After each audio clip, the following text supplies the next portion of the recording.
Ganda dito guys sa SM Aura. Meron silang part na parang park. Pwede kang open air na park guys.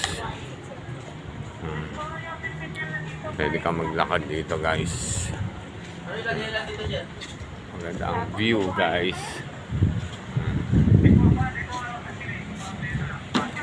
Lalo na kapag sa gabi guys, maganda dito guys. Dahil may mga lighting, mga ilaw-ilaw dito guys.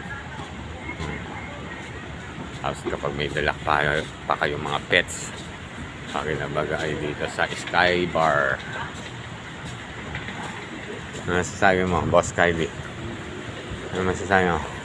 Nag-enjoy ka? Nag-enjoy ka sa food trip natin? Ha? Ha?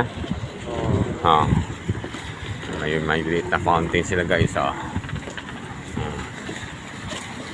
Maganda dito kapag sa gabi na kahit na? Ha? Oo.